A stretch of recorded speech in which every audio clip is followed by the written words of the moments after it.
everybody. Today I'm going to show you how to play Sweet Virginia by the Rolling Stones. I'm going to have a capo on fret 2 and we're going to start with a G chord.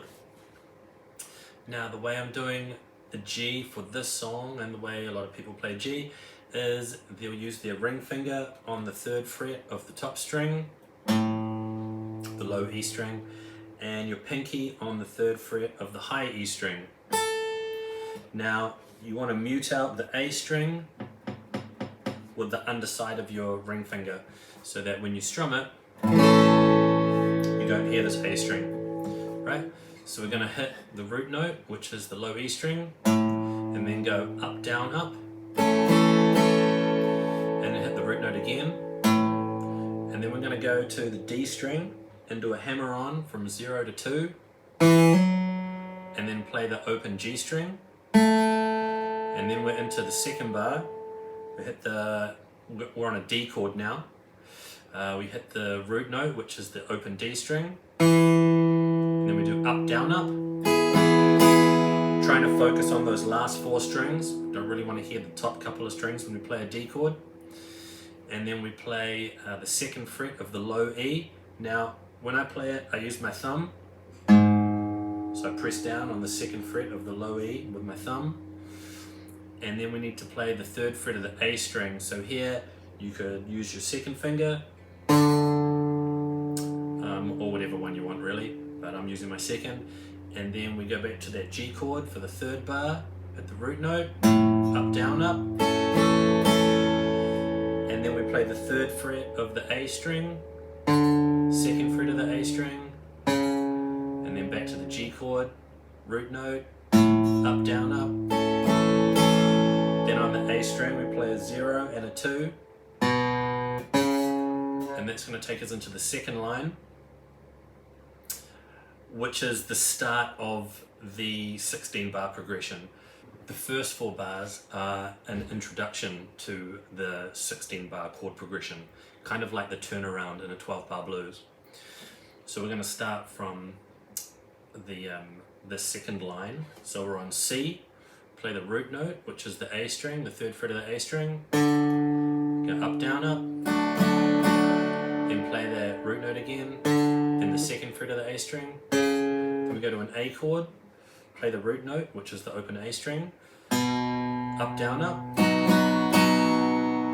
and then the low E string open, 2nd fret of the low E, then to a G chord, do the root note, up, down, up, root note, up, down, up, root note, up, down, up.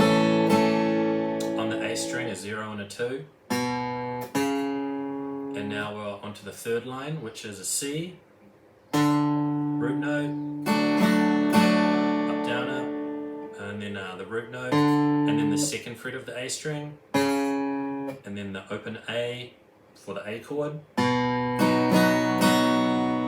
And then top string, 0, 2, to a G,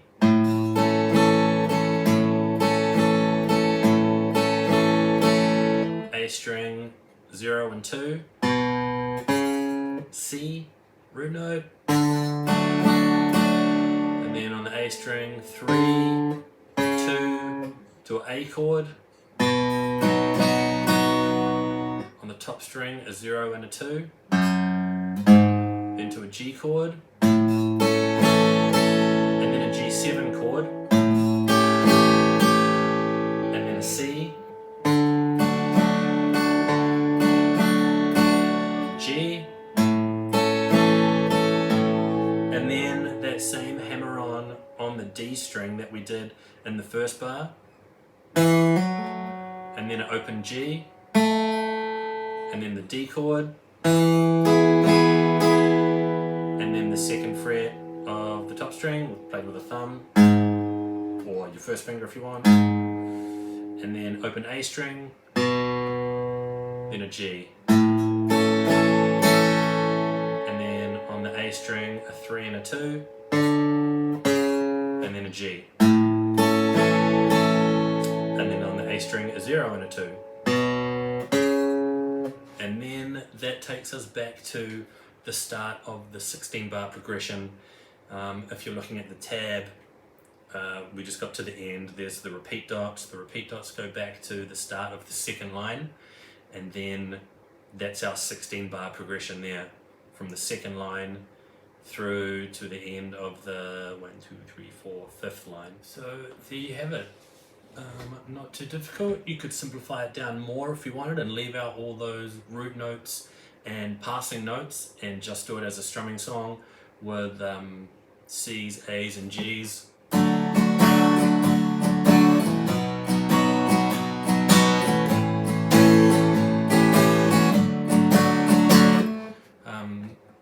If you're kind of a beginner, that might be a good place to start, and then work your way up to doing the root notes and the passing notes. Alright, good luck with that one. Have a lovely day, and see you next time.